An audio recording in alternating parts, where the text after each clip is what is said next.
बच्चों, let's see the question. There are various types of reproduction. The type of reproduction adopted by an organism depend upon option A, the habitat and morphology of the organism.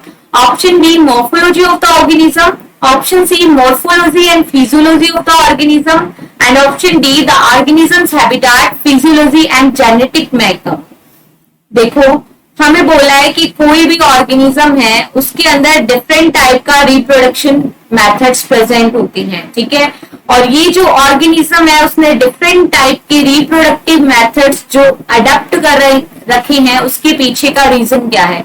तो देखो, हम अगर example ले, for an example we are taking fungi.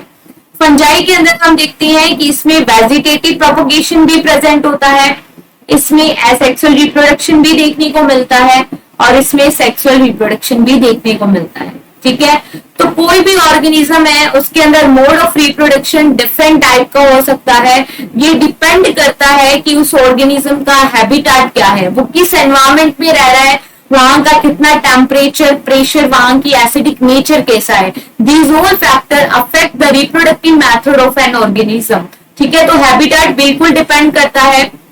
और किसी भी organism की morphology क्या है, मॉर्फोलॉजी किसी भी ऑर्गेनिज्म का एक्सटर्नल जो फीचर्स होते हैं उसे कहते हैं मॉर्फोलॉजी। तो मॉर्फोलॉजी भी डिसाइड करती है कि उस ऑर्गेनिज्म के अंदर किस टाइप का रिप्रोडक्शन होगा। हैबिटेट एंड मॉर्फोलॉजी, पहला पॉइंट क्या दिख रहा है हमें, करेक्ट। लेकिन हम आगे बढ़ते हैं, ऑप्शन बी के अंदर गिवन है मॉर्फोलॉजी ऑफ द ऑर्गेनिज्म। तो देखो, मॉर्फोलॉजी अफेक्ट करती है लेकिन ओनली मॉर्फोलॉजी नहीं, तो ये तो क्या हो गया, इनकरेक्ट। ऑप्शन सी में गिवन है मॉर्फोलॉजी एंड फिजियोलॉजी। तो फिजियोलॉजी देखो, उसकी बायोलॉजिकल, उसकी बॉडी के अंदर होने वाली एक्टिविटी, उसके बेसिस पे भी डिसाइड होता है कि वो ऑर्गेनिज्म कौन से टाइप की रिप्रोडक्शन के लिए अडेप्टेड होगा। तो फिजियोलॉजी भी डिपेंड करती है, मॉर्फोलॉजी भी डिपेंड कर रही है और हैबिटेट भी डिपेंड कर रहा था। लेकिन देखो, ए एंड सी में ये सभी अलग अलग ऑप्शंस में दिए हैं।